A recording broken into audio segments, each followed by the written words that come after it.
House Chairperson, honorable members, Speaker of the National Assembly, President, Deputy President.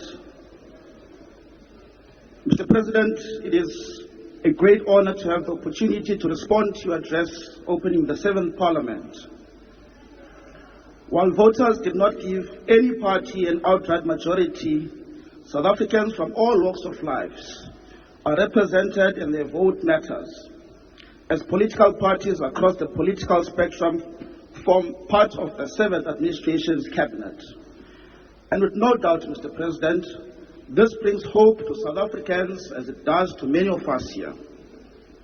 Mr. President, you can be rest assured that as the Democratic Alliance in both the Houses of Parliament, in the NCOP, in the National Assembly, along with the ministers from the DA you have appointed in your cabinet, we will be active participants in the government and provide our input as well as support, provided that, Mr. President, all participants respect and uphold the Constitution of our beloved country and the rule of law. In recent times, Mr. President, we have seen elements of questionable actors that have threatened the integrity and the Constitution of the rule of law. We have seen rogue elements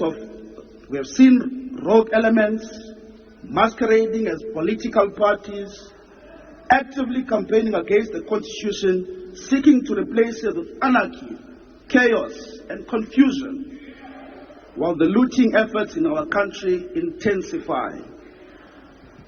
Mr. President, our people are desperate for a stable and working government, a government that creates a conducive environment for investment and job creation. Our people are desperate for jobs, to feed their families, to build homes, to live in peace, free from criminals and construction mafias who have terrorized communities and interfered with the progress of much-needed development in our country.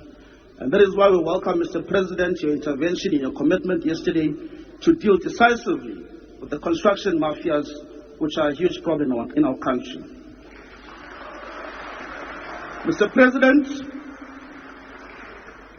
our people are desperate for a reliable public transport system that doesn't force our people to wake up at the crack of dawn to travel for hours and then do it all over again at night, costing them a large portion of their salaries. This cannot be, Mr. President. Like many South Africans, I was born in extreme poverty and experienced the hardships of growing up living in informal settlement in Reservoir Hills in eThekwini. I lived in the village of Flagstaff in the Eastern Cape, Kwabala.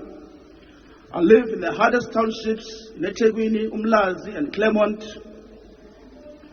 Mr. President, in 1994, when our country's first democratic elections took place, as young as I was, I do recall my late mother, who was a domestic worker with her siblings and friends, excited to cast their votes.